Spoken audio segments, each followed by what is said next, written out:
ലൂക്കോസ് എഴുതിയ സുവിശേഷം അധ്യായം 1. ശ്രീമാനായ തെയോഫിലോസെ, ആദിമുതൽ കണ്ട സാക്ഷികളും വചനത്തിൻ്റെ ശുശ്രൂഷകന്മാരുമായവർ നമ്മെ ഭരമേൽപ്പിച്ചതുപോലെ നമ്മുടെ ഇടയിൽ പൂർണ്ണമായി പ്രമാണിച്ചു വരുന്ന കാര്യങ്ങളെ വിവരിക്കുന്ന ഒരു ചരിത്രം ചമയ്പ്പാൻ പലരും തുനിഞ്ഞിരിക്കൊണ്ട് നിനക്ക് ഉപദേശം ലഭിച്ചിരിക്കുന്ന വാർത്തയുടെ നിശ്ചയം നീ അറിയേണ്ടതിന് അത് ക്രമമായി എഴുതുന്നത് നന്നെന്ന് ആദ്യം മുതൽ സകലവും സൂക്ഷ്മമായി പരിശോധിച്ചിട്ട് എനിക്കും തോന്നിയിരിക്കുന്നു. യഹൂദ്യ രാജാവായ ഹെരോദാവിൻ്റെ കാലത്ത് അബിയാക്കൂറിൽ സെക്കരിയാവ് എന്നു പേരുള്ള ഒരു പുരോഹിതൻ ഉണ്ടായിരുന്നു. അവൻ്റെ ഭാര്യ അഹരോൻ്റെ പുത്രിമാരിൽ ഒരുത്തിയായിരുന്നു. അവൾക്ക് എലിശബത്ത് എന്ന പേർ. ഇരുവരും ദൈവസന്നിധിയിൽ നീതിയുള്ളവരും കർത്താവിൻ്റെ സകല കൽപ്പനകളിലും ന്യായങ്ങളിലും കുറ്റമില്ലാത്തവരായി നടക്കുന്നവരും ആയിരുന്നു. എലിശബത്ത് മച്ചിയാകൊണ്ട് അവർക്ക് സന്തതിയില്ലാഞ്ഞു. ഇരുവരും വയസ്സ് ചെന്നവരും ആയിരുന്നു. അവൻ കൂറിൻ്റെ ക്രമപ്രകാരം ദൈവസന്നിധിയിൽ പുരോഹിതനായി ശുശ്രൂഷ ചെയ്തു വരുമ്പോൾ പൗരോഹിത്യ മര്യാദ പ്രകാരം കർത്താവിൻ്റെ മന്ദിരത്തിൽ ചെന്ന് ധൂപം കാട്ടുവാൻ അവന് നറുക്കു വന്നു. ധൂപം കാട്ടുന്ന നാഴികയിൽ ജനസമൂഹമൊക്കെയും പുറത്ത് പ്രാർത്ഥിച്ചു കൊണ്ടിരുന്നു. അപ്പോൾ കർത്താവിൻ്റെ ദൂതൻ ധൂപപീഠത്തിൻ്റെ വലത്തുഭാഗത്ത് നിൽക്കുന്നവനായിട്ട് അവന് പ്രത്യക്ഷനായി. സെക്കരിയാവ് അവനെ കണ്ട് ഭ്രമിച്ച് ഭയപരവശനായി. ദൂതൻ അവനോട് പറഞ്ഞത്, സെക്കരിയാവേ, ഭയപ്പെടേണ്ട. നിന്റെ പ്രാർത്ഥനയ്ക്ക് ഉത്തരമായി നിന്റെ ഭാര്യ എലിശബത്ത് നിനക്ക് ഒരു മകനെ പ്രസവിക്കും. അവന് യോഹന്നാൻ എന്നു പേർ ഇടേണം. നിനക്ക് സന്തോഷവും ഉല്ലാസവും ഉണ്ടാകും. അവൻ്റെ ജനനത്തിങ്കൽ പലരും സന്തോഷിക്കും. അവൻ കർത്താവിൻ്റെ സന്നിധിയിൽ വലിയവനാകും. വീഞ്ഞും മദ്യവും കുടിക്കയില്ല. അമ്മയുടെ ഗർഭത്തിൽ വെച്ച് തന്നെ പരിശുദ്ധാത്മാവ് കൊണ്ട് നിറയും. അവൻ ഇസ്രായേൽ മക്കളിൽ പലരെയും അവരുടെ ദൈവമായ കർത്താവിലേക്ക് തിരിച്ചു വരുത്തും.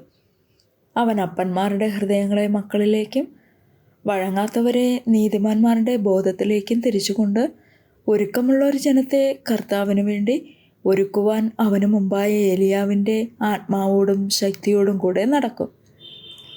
സെക്കരിയാവ് ദൂതനോട്, ഇത് ഞാൻ എന്തോന്നിനാൽ അറിയും? ഞാൻ വൃദ്ധനും എൻ്റെ ഭാര്യ വയസ്സ് ചെന്നവളുമല്ലോ എന്ന് പറഞ്ഞു. ദൂതൻ അവനോട്, ഞാൻ ദൈവസന്നിധിയിൽ നിൽക്കുന്ന ഗബ്രിയേലാകുന്നു. നിന്നോട് സംസാരിപ്പാനും ഈ സത്വർത്തമാനം നിന്നോട് അറിയിപ്പാനും എന്നെ അയച്ചിരിക്കുന്നു. തക്ക സമയത്ത് നിവർത്തി വരുവാനുള്ള എൻ്റെ ഈ വാക്ക് വിശ്വസിക്കായ്ക കൊണ്ട് അത് സംഭവിക്കും വരെ നീ സംസാരിപ്പാൻ കഴിയാതെ മൗനമായിരിക്കും എന്നുത്തരം പറഞ്ഞു. ജനം സെക്കരിയാവിനായി കാത്തിരുന്നു. അവൻ മന്ദിരത്തിൽ താമസിച്ചതിനാൽ ആശ്ചര്യപ്പെട്ടു. അവൻ പുറത്തു വന്നാറേ അവരോട് സംസാരിപ്പാൻ കഴിഞ്ഞില്ല. അതിനാൽ അവൻ മന്ദിരത്തിൽ ഒരു ദർശനം കണ്ടു എന്ന് അവർ അറിഞ്ഞു. അവൻ അവർക്ക് ആംഗ്യം കാട്ടി ഊമനായി പാർത്തു. അവൻ്റെ ശുശ്രൂഷാകാലം തികഞ്ഞ ശേഷം അവൻ വീട്ടിലേക്ക് പോയി. ആ നാളുകൾ കഴിഞ്ഞിട്ട് അവൻ്റെ ഭാര്യ എലിശബത്ത് ഗർഭം ധരിച്ച്, മനുഷ്യരുടെ ഇടയിൽ എനിക്കുണ്ടായിരുന്ന നിന്ന നീക്കുവാൻ കർത്താവ് എന്നെ കടാക്ഷിച്ച നാളിൽ ഇങ്ങനെ എനിക്ക് ചെയ്തു തന്നിരിക്കുന്നു എന്ന് പറഞ്ഞ് 5 മാസം ഒളിച്ച് പാർത്തു. 6-ാം മാസത്തിൽ ദൈവം ഗബ്രിയേൽ ദൂതനെ നസ്രത്ത് എന്ന ഗലീല പട്ടണത്തിൽ ദാവീദ് ഗൃഹത്തിലുള്ള യോസഫ് എന്നൊരു പുരുഷന് വിവാഹം നിശ്ചയിച്ചിരുന്ന കന്യകയുടെ അടുക്കൽ അയച്ചു. ആ കന്യകയുടെ പേർ മറിയ എന്ന് ആയിരുന്നു. ദൂതൻ അവളുടെ അടുക്കൽ അകത്ത് ചെന്നു, കൃപ ലഭിച്ചവളെ, നിനക്ക് വന്ദനം, കർത്താവ് നിന്നോട് കൂടെ ഉണ്ട് എന്ന് പറഞ്ഞു. അവൾ ആ വാക്കുകേട്ട് ഭ്രമിച്ചു. ഇത് എന്തൊരു വന്ദനം എന്ന് വിചാരിച്ചു. ദൂതൻ അവളോട്, മറിയയെ, ഭയപ്പെടേണ്ട, നിനക്ക് ദൈവത്തിൻ്റെ കൃപ ലഭിച്ചു. നീ ഗർഭം ധരിച്ച് ഒരു മകനെ പ്രസവിക്കും. അവന് യേശു എന്ന് പേർ വിളിക്കണം. അവൻ വലിയവനാകും. അത്യുന്നതൻ്റെ പുത്രൻ എന്ന് വിളിക്കപ്പെടും.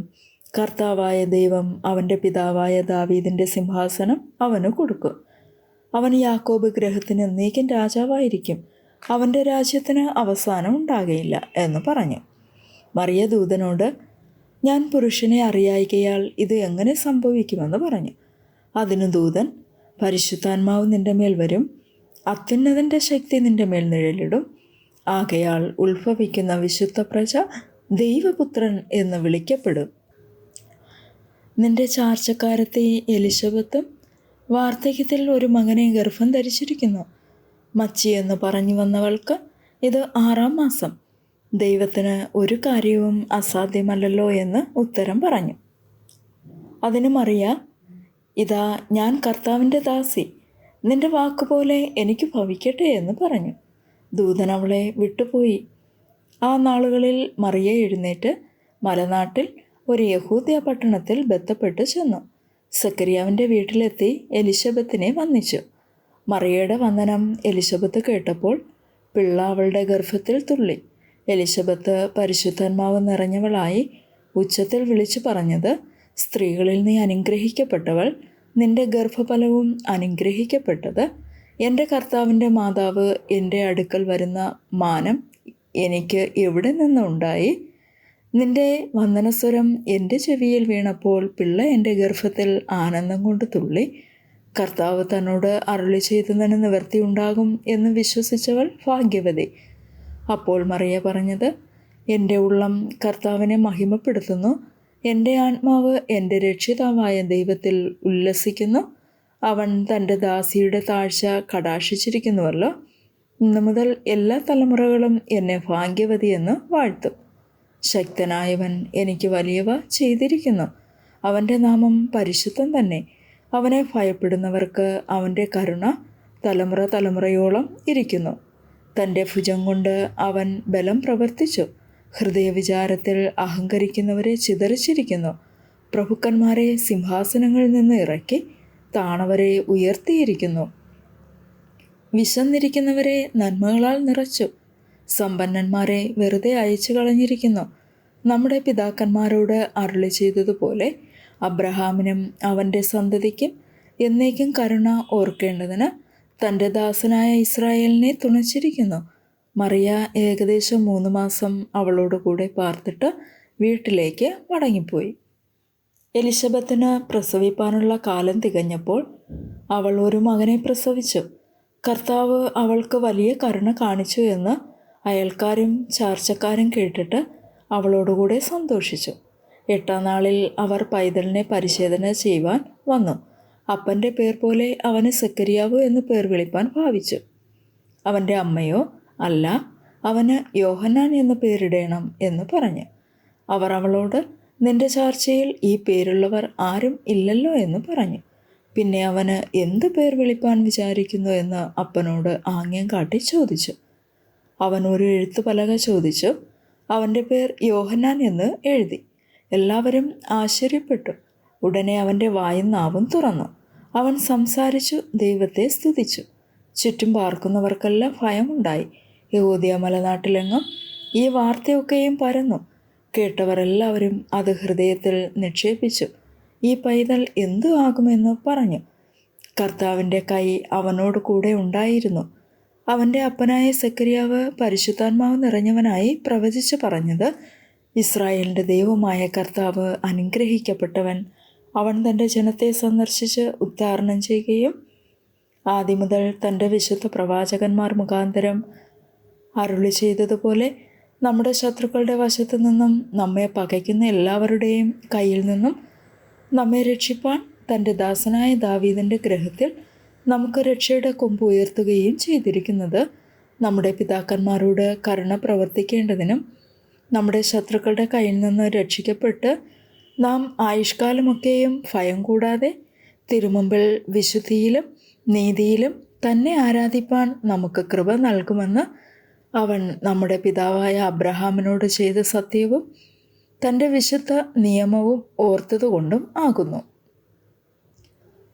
നീയോ പൈതലെ, അത്യുന്നതൻ്റെ പ്രവാചകനെന്ന് വിളിക്കപ്പെടും. കർത്താവിൻ്റെ വഴി ഒരുക്കുവാനും നമ്മുടെ ദൈവത്തിൻ്റെ ആർദ്ര കരുണയാൽ അവൻ്റെ ജനത്തിന് പാപമോചനത്തിൽ രക്ഷാപരിജ്ഞാനം കൊടുപ്പാനുമായി നീ അവന് മുമ്പായി നടക്കും. ഇരുളിലും മരണനിഴലിലും ഇരിക്കുന്നവർക്ക് പ്രകാശിച്ച് നമ്മുടെ കാലുകളെ സമാധാനമാർഗത്തിൽ നടത്തേണ്ടതിന് ആ ആർദ്ര കരുണയാൽ ഉയരത്തിൽ നിന്ന് ഉദയം നമ്മെ സന്ദർശിച്ചിരിക്കുന്നു. പൈതൽ വളർന്നു, ആത്മാവിൽ ബലപ്പെട്ടു. അവൻ ഇസ്രായേലിന് തന്നെത്താൻ കാണിക്കും നാൾ വരെ മരുഭൂമിയിൽ ആയിരുന്നു. അധ്യായം 2. ആ കാലത്ത് ലോകമൊക്കെയും പേർവഴി ചാർത്തേണമെന്ന് ഔഗുസ്തോസ് കൈസരുടെ ഒരു ആജ്ഞ പുറപ്പെട്ടു. കുറേന്യോസ് സുറിയനാട് വാഴുമ്പോൾ ഈ ഒന്നാമത്തെ ചാർത്തൽ ഉണ്ടായി. എല്ലാവരും ചാർത്തപ്പെടേണ്ടതിന് താന്താൻ്റെ പട്ടണത്തിലേക്ക് യാത്രയായി. അങ്ങനെ യോസെഫും ദാവീദിൻ്റെ ഗൃഹത്തിലും കുലത്തിലുമുള്ളവൻ ആകൊണ്ട് തനിക്ക് വിവാഹം നിശ്ചയിച്ചിരുന്ന മറിയ എന്ന ഗർഭിണിയായ ഭാര്യയോടും കൂടെ ചാർത്തപ്പെടേണ്ടതിന് ഗലീലയിലെ നസ്രത്ത് പട്ടണം വിട്ടു. യഹൂദയിൽ ബത്ലഹേം എന്ന ദാവീദിൻ പട്ടണത്തിലേക്ക് പോയി. അവർ അവിടെ ഇരിക്കുമ്പോൾ അവൾക്ക് പ്രസവത്തിനുള്ള കാലം തികഞ്ഞു. അവൾ ആദ്യജാതനായ മകനെ പ്രസവിച്ചു. ശീലകൾ ചുറ്റി വഴിയമ്പലത്തിൽ അവർക്ക് സ്ഥലം ഇല്ലായ്കയാൽ പശുത്തൊട്ടിയിൽ കിടത്തി. അന്ന് ആ പ്രദേശത്ത് ഇടയന്മാർ രാത്രിയിൽ ആട്ടിൻകൂട്ടത്തെ കാവൽ കാത്ത് വെളിയിൽ പാർത്തിരുന്നു.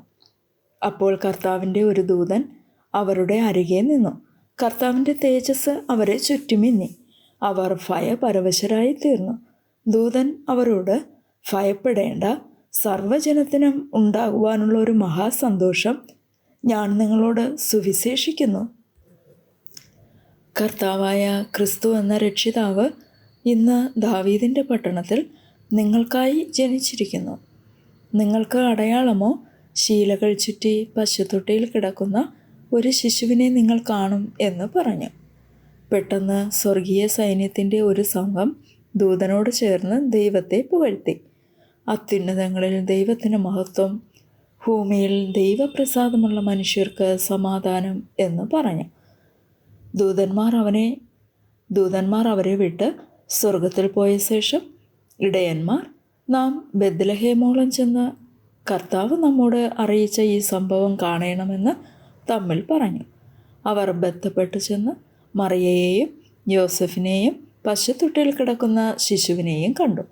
കണ്ട ശേഷം ഈ പൈതലിനെക്കുറിച്ച് തങ്ങളോട് പറഞ്ഞ വാക്ക് അറിയിച്ചു. കേട്ടവർ എല്ലാവരും ഇടയന്മാർ പറഞ്ഞതിനെക്കുറിച്ച് ആശ്ചര്യപ്പെട്ടു. മറിയ ഈ വാർത്തയൊക്കെയും ഹൃദയത്തിൽ സംഗ്രഹിച്ച് ധ്യാനിച്ചു കൊണ്ടിരുന്നു. തങ്ങളോട് അറിയിച്ചതുപോലെ ഇടയന്മാർ കേട്ടതും കണ്ടതുമായ എല്ലാറ്റിനെയും കുറിച്ച് ദൈവത്തെ മഹത്വപ്പെടുത്തിയും പുകഴ്ത്തിയും കൊണ്ട് മടങ്ങിപ്പോയി. പരിച്ഛേദന കഴിപ്പാനുള്ള 8 ദിവസം തികഞ്ഞപ്പോൾ അവൻ ഗർഭത്തിൽ ഉൽപ്പാദിക്കും മുമ്പേ ദൂതൻ പറഞ്ഞതുപോലെ അവന് യേശു എന്നു പേർ വിളിച്ചു. മോശയുടെ ന്യായപ്രമാണപ്രകാരം അവളുടെ ശുദ്ധീകരണ കാലം തികഞ്ഞപ്പോൾ കടിഞ്ഞൂലായ ആണൊക്കെയും കർത്താവിന് വിശുദ്ധം ആയിരിക്കണം എന്ന് കർത്താവിൻ്റെ ന്യായപ്രമാണത്തിൽ എഴുതിയിരിക്കുന്നത് പോലെ അവനെ കർത്താവിന് അർപ്പിപ്പാനും 1 ഇണ കുറുമ്പ്രാവിനെയോ 2 പ്രാക്കുഞ്ഞിനെയോ കർത്താവിൻ്റെ ന്യായപ്രമാണത്തിൽ കൽപ്പിച്ചതുപോലെ യാഗം കഴിപ്പാനും അവർ അവനെ യെരുശലേമിലേക്ക് കൊണ്ടുപോയി. യെരുശലേമിൽ ശിമോൻ എന്നു പേരുള്ളൊരു മനുഷ്യൻ ഉണ്ടായിരുന്നു. ഈ മനുഷ്യൻ നീതിമാനും ഇസ്രായേലിൻ്റെ ആശ്വാസത്തിനായി കാത്തിരിക്കുന്നവനും ആയിരുന്നു. പരിശുദ്ധാത്മാവും അവൻ്റെ മേലുണ്ടായിരുന്നു. കർത്താവിൻ്റെ ക്രിസ്തുവിനെ കാണും മുമ്പേ മരണം കാണുകയില്ല എന്ന് പരിശുദ്ധാത്മാവിനാൽ അവന് അരുളപ്പാടുണ്ടായിരുന്നു. അവൻ ആത്മനിയോഗത്താൽ ദേവാലയത്തിൽ ചെന്നു. യേശു എന്ന പൈതലിന് വേണ്ടി ന്യായപ്രമാണത്തിൻ്റെ ചട്ടപ്രകാരം ചെയ്യുവാൻ അമ്മയപ്പന്മാർ അവനെ അകത്തു കൊണ്ടു ചെന്നപ്പോൾ അവൻ അവനെ കയ്യിൽ ഏന്തി ദൈവത്തെ പുകഴ്ത്തി. ഇപ്പോൾ നാഥ, തിരുവചനം പോലെ നീ അടിയനെ സമാധാനത്തോടെ വിട്ടയക്കുന്നു. ജാതികൾക്ക് വെളിപ്പെടുവാനുള്ള പ്രകാശവും നിന്റെ ജനമായ ഇസ്രായേലിൻ്റെ മഹത്വവുമായി നീ സകല ജാതികളുടെയും മുമ്പിൽ ഒരുക്കിയിരിക്കുന്ന നിന്റെ രക്ഷയെ എൻ്റെ കണ്ണ് കണ്ടുവല്ലോ എന്ന് പറഞ്ഞു. ഇങ്ങനെ അവനെക്കുറിച്ച് പറഞ്ഞതിൽ അവൻ്റെ അപ്പനും അമ്മയും ആശ്ചര്യപ്പെട്ടു. പിന്നെ ശിമ്യോൻ അവരെ അനുഗ്രഹിച്ചു. അവൻ്റെ അമ്മയായ മറിയയോട്, അനേക ഹൃദയങ്ങളിലെ വിചാരം വെളിപ്പെടേണ്ടതിന് ഇവനെ ഇസ്രായേലിൽ പലരുടെയും വീഴ്ചയ്ക്കും എഴുന്നേൽപ്പിനും മറുത്തു പറയുന്ന അടയാളത്തിനുമായി വെച്ചിരിക്കുന്നു. നിന്റെ സ്വന്തം പ്രാണനിൽ കൂടിയും ഒരു വാൾ കടക്കും എന്ന് പറഞ്ഞു. ആശേർ ഗോത്രത്തിൽ ഫനൂവേലിൻ്റെ മകളായ ഹന്ന എന്നൊരു പ്രവാചകി ഉണ്ടായിരുന്നു. അവൾ കന്യാകാലത്തിൽ പിന്നെ ഭർത്താവിനോട് കൂടെ 7 സംവത്സരം കഴിച്ചു. 84 സംവത്സരം വിധവയും വളരെ വയസ്സ് ചെന്നവളുമായി ദൈവാലയം വിട്ടുപിരിയാതെ ഉപവാസത്തോടും പ്രാർത്ഥനയോടും കൂടെ രാവും പകലും ആരാധന ചെയ്തു പോന്നു. ആ നാഴികയിൽ അവളും അടുത്തു നിന്ന് ദൈവത്തെ സ്തുതിച്ചു. യെരുശലേമിൻ്റെ വീണ്ടെടുപ്പിനെ കാത്തിരുന്ന എല്ലാവരോടും അവനെക്കുറിച്ച് പ്രസ്താവിച്ചു. കർത്താവിൻ്റെ ന്യായപ്രമാണത്തിൽ കൽപ്പിച്ചിരിക്കുന്നതൊക്കെയും നിവർത്തിച്ച ശേഷം അവർ ഗലീലയിൽ തങ്ങളുടെ പട്ടണമായ നസ്രത്തിലേക്ക് മടങ്ങിപ്പോയി. പൈതൽ വളർന്നു, ജ്ഞാനം നിറഞ്ഞു, ആത്മാവിൽ ബലപ്പെട്ടു പോന്നു. ദൈവകൃപയും അവന്മേൽ ഉണ്ടായിരുന്നു. അവൻ്റെ അമ്മയപ്പന്മാർ ആണ്ടുതോറും പെസഹ പെരുന്നാളിന് യെരുശലേമിലേക്ക് പോകും. അവന് 12 വയസ്സായപ്പോൾ അവർ പതിവ് പോലെ പെരുന്നാളിന് പോയി. പെരുന്നാൾ കഴിഞ്ഞ് മടങ്ങിപ്പോരുമ്പോൾ ബാലനായ യേശു യെരുശലേമിൽ താമസിച്ചു. അമ്മയപ്പന്മാരോ അറിഞ്ഞില്ല. സഹയാത്രക്കാരുടെ കൂട്ടത്തിൽ ഉണ്ടായിരിക്കുമെന്ന് അവർ ഊഹിച്ചിട്ട് ഒരു ദിവസത്തെ വഴി പോന്നു. പിന്നെ അവനെ ബന്ധുക്കളുടെയും പരിചയക്കാരുടെയും ഇടയിൽ തിരഞ്ഞു. കാണാഞ്ഞിട്ട് അവനെ അന്വേഷിച്ചുകൊണ്ട് യെരുശലേമിലേക്ക് മടങ്ങിപ്പോയി. 3 നാൾ കഴിഞ്ഞ ശേഷം അവൻ ദൈവാലയത്തിൽ ഉപദേഷ്ടാക്കന്മാരുടെ നടുവിൽ ഇരിക്കുന്നതും അവരുടെ ഉപദേശം കേൾക്കുകയും അവരോട് ചോദിക്കുകയും ചെയ്യുന്നതും കണ്ടു. അവൻ്റെ വാക്ക് കേട്ടവർക്കെല്ലാവർക്കും അവൻ്റെ വിവേകത്തിലും ഉത്തരങ്ങളിലും വിസ്മയം തോന്നി. അവനെ കണ്ടിട്ട് അവർ അതിശയിച്ചു. അമ്മ അവനോട്, മകനെ, ഞങ്ങളോട് ഇങ്ങനെ ചെയ്തത് എന്ത്? നിന്റെ അപ്പനും ഞാനും വ്യസനിച്ചുകൊണ്ട് നിന്നെ തിരഞ്ഞു എന്ന് പറഞ്ഞു. അവൻ അവരോട്, എന്നെ തിരഞ്ഞത് എന്തിന്? എൻ്റെ പിതാവിനുള്ളതിൽ ഞാൻ ഇരിക്കേണ്ടത് എന്ന് നിങ്ങൾ അറിയുന്നില്ലയോ എന്ന് പറഞ്ഞു. അവൻ തങ്ങളോട് പറഞ്ഞ വാക്ക് അവർ ഗ്രഹിച്ചില്ല. പിന്നെ അവൻ അവരോട് കൂടെ ഇറങ്ങി നസ്രത്തിൽ വന്ന് അവർക്ക് കീഴടങ്ങിയിരുന്നു. ഈ കാര്യങ്ങളെല്ലാം അവൻ്റെ അമ്മ ഹൃദയത്തിൽ സംഗ്രഹിച്ചു. യേശുവോ ജ്ഞാനത്തിലും വളർച്ചയിലും ദൈവത്തിൻ്റെയും മനുഷ്യരുടെയും കൃപയിലും മുതിർന്നു വന്നു. അധ്യായം 3. തിബരിയോസ് കൈസരുടെ വാഴ്ചയുടെ 15-ാം ആണ്ടിൽ പൊന്തിയോസ് പീലാത്തോസ് യഹൂദ്യ നാട് വാഴുമ്പോൾ ഹെരോദാവ് ഗലീലയിലും അവൻ്റെ സഹോദരനായ ഫിലിപ്പോസ് ഇരൂര്യത്ര ഗോനിത്തി ദേശങ്ങളിലും ലുസാന്യസ് അബിലേനായിലും ഇടപ്രഭുക്കന്മാരായും ഹന്നാവും കയ്യഫാവും മഹാപുരോഹിതന്മാരായും ഇരിക്കും കാലം സക്കറിയാവിൻ്റെ മകനായ യോഹന്നാന് മരുഭൂമിയിൽ വെച്ച് ദൈവത്തിൻ്റെ അരുളപ്പാട് ഉണ്ടായി. അവൻ യോർദാൻ അരികെയുള്ള നാട്ടിലൊക്കെയും വന്ന് പാപമോചനത്തിനായുള്ള മാനസാന്തര സ്നാനം പ്രസംഗിച്ചു. മരുഭൂമിയിൽ വിളിച്ചു പറയുന്നവൻ്റെ വാക്കാവിത്, കർത്താവിൻ്റെ വഴി ഒരുക്കുവിൻ, അവൻ്റെ പാത നിരപ്പാക്കുവിൻ. എല്ലാ താഴ്വരയും നികന്നു വരും, എല്ലാ മലയും കുന്നും താഴും. വളഞ്ഞത് ചൊവ്വായും ദുർഘടമായത് നിരന്ന വഴിയായും തീരും. സകല ജഡവും ദൈവത്തിൻ്റെ രക്ഷയെ കാണും എന്നിങ്ങനെ യെശയ്യാ പ്രവാചകൻ്റെ പുസ്തകത്തിൽ എഴുതിയിരിക്കുന്നത് പോലെ തന്നെ. അവനാൽ സ്നാനമേൽപ്പാൻ വന്ന പുരുഷാരത്തോട് അവൻ പറഞ്ഞത്, സർപ്പസന്തതികളെ, വരുവാനുള്ള കോപത്തെ ഒഴിഞ്ഞ് ഓടിപ്പോകുവാൻ നിങ്ങൾക്ക് ഉപദേശിച്ചു തന്നത് ആർ? മാനസാന്തരത്തിന് യോഗ്യമായ ഫലം കായ്പിൻ. അബ്രഹാം ഞങ്ങൾക്ക് പിതാവായിട്ടുണ്ട് എന്ന് ഉള്ളം കൊണ്ട് പറവാൻ തുനിയരുത്. അബ്രഹാമിന് ഈ കല്ലുകളിൽ നിന്ന് മക്കളെ ഉളവാക്കുവാൻ ദൈവത്തിന് കഴിയും എന്ന് ഞാൻ നിങ്ങളോട് പറയുന്നു. ഇപ്പോൾ തന്നെ വൃക്ഷങ്ങളുടെ ചുവട്ടിന് കോടാലി വെച്ചിരിക്കുന്നു. നല്ല ഫലം കായ്ക്കാത്ത വൃക്ഷമെല്ലാം വെട്ടി തീയിലിട്ട് കളയുന്നു. എന്നാൽ ഞങ്ങൾ എന്തു ചെയ്യണം എന്ന് പുരുഷാരം അവനോട് ചോദിച്ചു. അതിന് അവൻ, 2 വസ്ത്രമുള്ളവൻ ഇല്ലാത്തവന് കൊടുക്കട്ടെ, ഭക്ഷണസാധനങ്ങൾ ഉള്ളവനും അങ്ങനെ തന്നെ ചെയ്യട്ടെ എന്ന് ഉത്തരം പറഞ്ഞു. ചുങ്കക്കാരും സ്നാനമേൽപ്പാൻ വന്നു. ഗുരു, ഞങ്ങൾ എന്തു ചെയ്യണം എന്ന് അവനോട് ചോദിച്ചു. നിങ്ങളോട് കൽപ്പിച്ചതിൽ അധികം ഒന്നും പിരിക്കരുത് എന്ന് അവൻ പറഞ്ഞു. പടജനവും അവനോട്, ഞങ്ങൾ എന്തു ചെയ്യണം എന്ന് ചോദിച്ചതിന്, ആരെയും ബലാത്കാരം ചെയ്യാതെയും ചതിയായി ഒന്നും വാങ്ങാതെയും നിങ്ങളുടെ ശമ്പളം മതിയെന്ന് വെപ്പിൻ എന്ന് അവരോട് പറഞ്ഞു. ജനം കാത്തുനിന്നു. അവൻ ക്രിസ്തുവോ എന്ന് എല്ലാവരും ഹൃദയത്തിൽ യോഹന്നാനെക്കുറിച്ച് വിചാരിച്ചു കൊണ്ടിരിക്കുമ്പോൾ യോഹന്നാൻ എല്ലാവരോടും ഉത്തരം പറഞ്ഞത്, ഞാൻ നിങ്ങളെ വെള്ളം കൊണ്ട് സ്നാനം കഴിപ്പിക്കുന്നു, എന്നാൽ എന്നിലും ബലവാനായവൻ വരുന്നു. അവൻ്റെ ചെരുപ്പിൻ്റെ വാറ് അഴിപ്പാൻ ഞാൻ യോഗ്യനല്ല. അവൻ നിങ്ങളെ പരിശുദ്ധാത്മാവ് കൊണ്ടും തീ കൊണ്ടും സ്നാനം കഴിപ്പിക്കും. അവന് വീശുമുറം കയ്യിലുണ്ട്. അവൻ കളത്തെ മുറ്റും വെടിപ്പാക്കി കോതമ്പ് കളപ്പുരയിൽ കൂട്ടിവെക്കുകയും പതിർ കെടാത്ത തീയിലിട്ട് ചുട്ടുകളയുകയും ചെയ്യും. മറ്റു പലതും അവൻ പ്രബോധിപ്പിച്ചുകൊണ്ട് ജനത്തോട് സുവിശേഷം അറിയിച്ചു.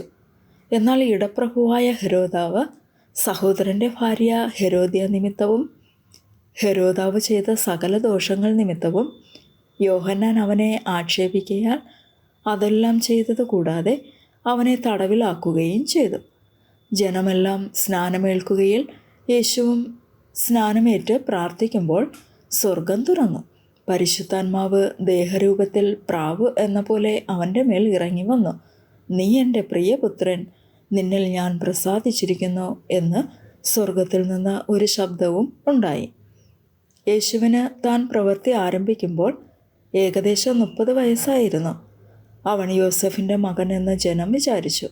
യോസെഫ് ഹേലിയുടെ മകൻ, ഹേലി മത്താത്തിൻ്റെ മകൻ, മത്താത്ത് ലേവിയുടെ മകൻ, ലേവി മെൽക്കിയുടെ മകൻ, മെൽക്കി യന്നായിയുടെ മകൻ, യന്നായി യോസെഫിൻ്റെ മകൻ, യോസെഫ് മത്താഥ്യാസിൻ്റെ മകൻ, മത്താഥ്യോസ് ആമോസിൻ്റെ മകൻ, ആമോസ് നാഹൂമിൻ്റെ മകൻ, നാഹൂം എസ്ലിയുടെ മകൻ, എസ്ലി നഗായിയുടെ മകൻ, നഗായി മയാത്തിൻ്റെ മകൻ, മയാത്ത് മത്തദ്യോസിൻ്റെ മകൻ, മത്തദ്യോസ് ഷെമയുടെ മകൻ, ഷെമായി യോസെഫിൻ്റെ മകൻ, യോസെഫ് യോദയുടെ മകൻ, യോദ യോഹന്നാൻ്റെ മകൻ, യോഹന്നാൻ രേസയുടെ മകൻ, രേസ സൊരൊബാബേലിൻ്റെ മകൻ, സൊരൊബാബേൽ ശലതിയേലിൻ്റെ മകൻ, ശലതിയേൽ നേരിയുടെ മകൻ, നേരി മെൽക്കിയുടെ മകൻ,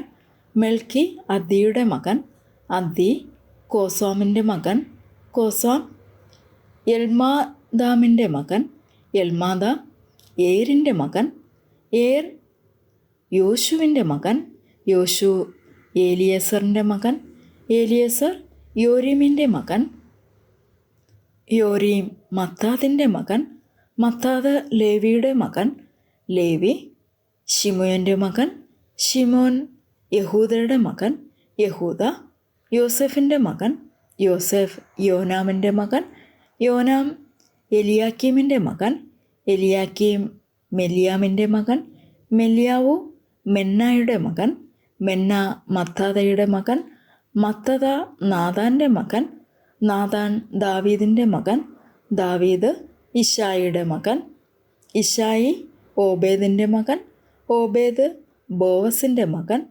ബോവസ് സൽമോൻ്റെ മകൻ, സൽമോൻ നഹശോൻ്റെ മകൻ, നഹശോൻ അബീനാദാമിൻ്റെ മകൻ, അമ്മീനാദാബ് ആരാമിൻ്റെ മകൻ, അരാം യെസ്രോൻ്റെ മകൻ, യെസ്രോൻ പാരെസിൻ്റെ മകൻ, പാരെസ് യഹൂദയുടെ മകൻ, യഹൂദ യാക്കോബിൻ്റെ മകൻ, യാക്കോബ് ഇസഹാക്കിൻ്റെ മകൻ, ഇസഹാക്ക് അബ്രഹാമിൻ്റെ മകൻ, അബ്രഹാം തേരഹിൻ്റെ മകൻ, തേരഹ് നാഹോറിൻ്റെ മകൻ, നാഹോർ സെരൂഗിൻ്റെ മകൻ, സെരൂഗ് രഘുവിൻ്റെ മകൻ, രഘു ഫാലെഗിൻ്റെ മകൻ, ഫാലെഗ് ഏബേറിൻ്റെ മകൻ, ഏബേർ ശലാമൻ്റെ മകൻ, ശലാം കയീനാൻ്റെ മകൻ, കയീനാൻ അഫക്സ്താദിൻ്റെ മകൻ, അഫക്സ്താദ് ഷേമിൻ്റെ മകൻ, ഷേം നോഹയുടെ മകൻ, നോഹ ലാമേക്കിൻ്റെ മകൻ, ലാമേക്ക് മെതൂശലയുടെ മകൻ, മെതൂശല ഹാനോക്കിൻ്റെ മകൻ, ഹാനോക്ക് യാരേദിൻ്റെ മകൻ, യാരേദ് മലേലിയാലിൻ്റെ മകൻ, മലേലിയാൻ കയീനാൻ്റെ മകൻ, കയീനാൻ എനോഷിൻ്റെ മകൻ, എനോഷ് ഷേത്തിൻ്റെ മകൻ, ഷേത്ത് ആദാമിൻ്റെ മകൻ, ആദാം ദൈവത്തിൻ്റെ മകൻ. അധ്യായം 4. യേശു പരിശുദ്ധാത്മാവ് നിറഞ്ഞവനായി യോർദാൻ വിട്ട് മടങ്ങി. ആത്മാവ് അവനെ മരുഭൂമിയിലേക്ക് നടത്തി. പിശാച് അവനെ 40 ദിവസം പരീക്ഷിച്ചു കൊണ്ടിരുന്നു. ആ ദിവസങ്ങളിൽ അവൻ ഒന്നും ഭക്ഷിച്ചില്ല. അവ കഴിഞ്ഞപ്പോൾ അവന് വിശന്നു. അപ്പോൾ പിശാച് അവനോട്, നീ ദൈവപുത്രനെങ്കിൽ ഈ കല്ലിനോട് അപ്പമായി തീരുവാൻ കൽപ്പിക്ക എന്ന് പറഞ്ഞു. യേശു അവനോട്, മനുഷ്യൻ അപ്പം കൊണ്ട് മാത്രമല്ല ജീവിക്കുന്നത് എന്ന് എഴുതിയിരിക്കുന്നു എന്ന് ഉത്തരം പറഞ്ഞു. പിന്നെ പിശാച് അവനെ മേലോട്ട് കൂട്ടിക്കൊണ്ടുപോയി ലോകത്തിലെ സകല രാജ്യങ്ങളെയും ക്ഷണനേരത്തിൽ അവന് കാണിച്ചു. ഈ അധികാരമൊക്കെയും അതിൻ്റെ മഹത്വവും നിനക്ക് തരാം. അത് എങ്കൽ ഏൽപ്പിച്ചിരിക്കുന്നു. എനിക്ക് മനസ്സുള്ളവന് ഞാൻ കൊടുക്കുന്നു. നീ എന്നെ നമസ്കരിച്ചാൽ അതെല്ലാം നിൻ്റേതാകും എന്ന് അവനോട് പറഞ്ഞു.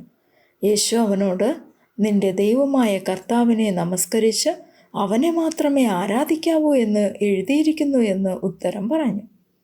പിന്നെ അവൻ അവനെ യെരൂശലേമിലേക്ക് കൂട്ടിക്കൊണ്ടുപോയി ദൈവാലയത്തിൻ്റെ അഗ്രത്തിന്മേൽ നിർത്തി. അവനോട്, നീ ദൈവപുത്രനെങ്കിൽ ഇവിടെ നിന്ന് താഴോട്ട് ചാടുക. നിന്നെ കാപ്പാൻ അവൻ തൻ്റെ ദൂതന്മാരോട് നിന്നെക്കുറിച്ച് കൽപ്പിക്കുകയും നിന്റെ കാൽ കല്ലിനോട് തട്ടാതെ വണ്ണം അവർ നിന്നെ കയ്യിൽ താങ്ങിക്കൊള്ളുകയും ചെയ്യും എന്ന് എഴുതിയിരിക്കുന്നുവല്ലോ എന്ന് പറഞ്ഞു. യേശു അവനോട്, നിന്റെ ദൈവമായ കർത്താവിനെ പരീക്ഷിക്കരുത് എന്ന് അരുളി ചെയ്തിരിക്കുന്നു എന്ന് ഉത്തരം പറഞ്ഞു. അങ്ങനെ പിശാച് സകല പരീക്ഷയും തികച്ച ശേഷം കുറെ കാലത്തേക്ക് അവനെ വിട്ടുമാറി. യേശു ആത്മാവിൻ്റെ ശക്തിയോടെ ഗലീലയ്ക്ക് മടങ്ങിച്ചെന്നു. അവൻ്റെ ശ്രുതി ചുറ്റുമുള്ള നാട്ടിലൊക്കെയും പരന്നു. അവൻ അവരുടെ പള്ളികളിൽ ഉപദേശിച്ചു. എല്ലാവരും അവനെ പ്രശംസിച്ചു. അവൻ വളർന്ന നസ്രത്തിൽ വന്നു. ശബ്ബത്തിൽ തൻ്റെ പതിവ് പോലെ പള്ളിയിൽ ചെന്ന് വായിപ്പാൻ എഴുന്നേറ്റ് നിന്നു. യെശയ്യാ പ്രവാചകന്റെ പുസ്തകം അവന് കൊടുത്തു. അവൻ പുസ്തകം വിടർത്തി, ദരിദ്രന്മാരോട് സുവിശേഷം അറിയിപ്പാൻ കർത്താവ് എന്നെ അഭിഷേകം ചെയ്യുകയാൽ അവൻ്റെ ആത്മാവ് എൻ്റെ മേലുണ്ട്. ബദ്ധന്മാർക്ക് വിടുതലും കുരുടന്മാർക്ക് കാഴ്ചയും പ്രസംഗിപ്പാനും പീഡിതന്മാരെ വിടുവിച്ചയപ്പാനും കർത്താവിൻ്റെ പ്രസാദവർഷം പ്രസംഗിക്കുവാനും എന്നെ അയച്ചിരിക്കുന്നു എന്ന് എഴുതിയിരിക്കുന്ന സ്ഥലം കണ്ടു. പിന്നെ അവൻ പുസ്തകം മടക്കി ശുശ്രൂഷക്കാരന് തിരികെ കൊടുത്തിട്ട് ഇരുന്നു. പള്ളിയിലുള്ള എല്ലാവരുടെയും കണ്ണ് അവങ്കൽ പതിഞ്ഞിരുന്നു. അവൻ അവരോട്, ഇന്ന് നിങ്ങൾ എൻ്റെ വചനം കേൾക്കയിൽ ഈ തിരുവെഴുത്തിന് നിവർത്തി വന്നിരിക്കുന്നു എന്ന് പറഞ്ഞു തുടങ്ങി. എല്ലാവരും അവനെ പുകഴ്ത്തി. അവൻ്റെ വായിൽ നിന്ന് പുറപ്പെട്ട ലാവണ്യ വാക്കുകൾ നിമിത്തം ആശ്ചര്യപ്പെട്ടു. ഇവൻ യോസഫിൻ്റെ മകൻ അല്ലയോ എന്ന് പറഞ്ഞു. അവൻ അവരോട്, വൈദ്യ, നിന്നെ തന്നെ സൗഖ്യമാക്കുക എന്നുള്ള പഴഞ്ചൊല്ലും കഫർന്നഹൂമിൽ ഉണ്ടായി കേട്ടത് എല്ലാം ഈ നിന്റെ പിതൃനഗരത്തിലും ചെയ്യുക എന്നും നിങ്ങൾ എന്നോട് പറയും നിശ്ചയം. ഒരു പ്രവാചകനും തൻ്റെ പിതൃനഗരത്തിൽ സമ്മതനല്ല എന്ന് ഞാൻ സത്യമായിട്ട് നിങ്ങളോട് പറയുന്നു എന്ന് പറഞ്ഞു. ഏലിയാവിൻ്റെ കാലത്ത് ആകാശം 3 മാസവും അടഞ്ഞിട്ട് ദേശത്ത് എങ്ങും മഹാക്ഷാമമുണ്ടായപ്പോൾ ഇസ്രായേലിൽ പല വിധവമാർ ഉണ്ടായിരുന്നു എന്ന് ഞാൻ യഥാർത്ഥമായി നിങ്ങളോട് പറയുന്നു. എന്നാൽ സീദോനിലെ സരേപ്തായിൽ ഒരു വിധവയുടെ അടുക്കലേക്കല്ലാതെ അവരിൽ ആരുടെയും അടുക്കലേക്ക് ഏലിയാവിനെ അയച്ചില്ല. അവണ്ണം എലീശ പ്രവാചകന്റെ കാലത്ത് ഇസ്രായേലിൽ പല കുഷ്ഠരോഗികൾ ഉണ്ടായിരുന്നു. സുറിയക്കാരനായ നയമാനല്ലാതെ അവരാരും ശുദ്ധമായില്ല എന്നും അവൻ പറഞ്ഞു. പള്ളിയിലുള്ളവർ ഇത് കേട്ടിട്ട് എല്ലാവരും കോപം നിറഞ്ഞവരായി എഴുന്നേറ്റ് അവനെ പട്ടണത്തിന് പുറത്താക്കി അവരുടെ പട്ടണം പണിതിരുന്ന മലയുടെ വക്കോളം കൊണ്ടുപോയി തലകീഴായി തള്ളിയിടുവാൻ ഭാവിച്ചു. അവനോ അവരുടെ നടുവിൽ കൂടി കടന്നുപോയി. അനന്തരം അവൻ ഗലീലയിലെ ഒരു പട്ടണമായ കഫർന്നഹൂമിൽ ചെന്ന് ശബ്ബത്തിൽ അവരെ ഉപദേശിച്ചു പോന്നു. അവൻ്റെ വചനം അധികാരത്തോടെ ആകയാൽ അവർ അവൻ്റെ ഉപദേശത്തിൽ വിസ്മയിച്ചു. അവിടെ പള്ളിയിൽ അശുദ്ധഭൂതം ബാധിച്ച ഒരു മനുഷ്യൻ ഉണ്ടായിരുന്നു. അവൻ നസ്രയനായ യേശുവെ വിടൂ, ഞങ്ങൾക്കും നിനക്കും തമ്മിൽ എന്ത്? ഞങ്ങളെ നശിപ്പാൻ വന്നിരിക്കുന്നുവോ? നീ ആർ എന്ന് ഞാൻ അറിയുന്നു, ദൈവത്തിൻ്റെ പരിശുദ്ധൻ തന്നെ എന്ന് ഉറക്കെ നിലവിളിച്ചു. മിണ്ടരുത്, അവനെ വിട്ടുപോക എന്ന് യേശു അതിനെ ശാസിച്ചപ്പോൾ ഭൂതം അവനെ നടുവിൽ തള്ളിയിട്ട് കേടുവൊന്നും വരുത്താതെ അവനെ വിട്ടുപോയി. എല്ലാവർക്കും വിസ്മയമുണ്ടായി. ഈ വചനം എന്ത് അധികാരത്തോടും ശക്തിയോടും കൂടെ അവൻ അശുദ്ധാത്മാക്കളോട് കൽപ്പിക്കുന്നു, അവ പുറപ്പെട്ടു പോകുന്നു എന്ന് തമ്മിൽ പറഞ്ഞുകൊണ്ടിരുന്നു. അവൻ്റെ ശ്രുതി ചുറ്റുമുള്ള നാടെങ്ങും പരന്നു. അവൻ പള്ളിയിൽ നിന്ന് ഇറങ്ങി ശിമോൻ്റെ വീട്ടിൽ ചെന്നു. ശിമോൻ്റെ അമ്മയമ്മ കഠിന ജ്വരം കൊണ്ട് വലഞ്ഞിരിക്കയാൽ അവർ അവൾക്ക് വേണ്ടി അവനോട് അപേക്ഷിച്ചു. അവൻ അവളെ കുനിഞ്ഞു നോക്കി ജ്വരത്തെ ശാസിച്ചു. അത് അവളെ വിട്ടുമാറി. അവൾ ഉടനെ എഴുന്നേറ്റ് അവനെ ശുശ്രൂഷിച്ചു. സൂര്യൻ അസ്തമിക്കുമ്പോൾ നാനാവ്യാധികൾ പിടിച്ച ദീനക്കാർ ഉള്ളവർക്കെയും അവരെ അവൻ്റെ അടുക്കൽ കൊണ്ടുവന്നു. അവൻ ഓരോരുത്തൻ്റെയും മേൽ കൈവച്ച് അവരെ സൗഖ്യമാക്കി. പലരിൽ നിന്നും ഭൂതങ്ങൾ നീ ദൈവപുത്രനായ ക്രിസ്തു എന്ന് നിലവിളിച്ചു പറഞ്ഞുകൊണ്ട് പുറപ്പെട്ടു പോയി. താൻ ക്രിസ്തു എന്ന് അവ അറിക കൊണ്ട് മിണ്ടുവാൻ അവൻ സമ്മതിക്കാതെ അവയെ ശാസിച്ചു. നേരം വെളുത്തപ്പോൾ അവൻ പുറപ്പെട്ട് ഒരു നിർജ്ജന സ്ഥലത്തേക്ക് പോയി. പുരുഷാരം അവനെ തിരഞ്ഞു. അവൻ്റെ അരികത്ത് വന്ന് തങ്ങളെ വിട്ടു പോകാതിരിപ്പാൻ അവനെ തടുത്തു. അവൻ അവരോട്, ഞാൻ മറ്റുള്ള പട്ടണങ്ങളിലും ദൈവരാജ്യം സുവിശേഷിക്കേണ്ടതാകുന്നു. ഇതിനായിട്ടല്ലോ എന്നെ അയച്ചിരിക്കുന്നത് എന്ന് പറഞ്ഞു. അങ്ങനെ അവൻ ഗലീലയിലെ പള്ളികളിൽ പ്രസംഗിച്ച് പോന്നു.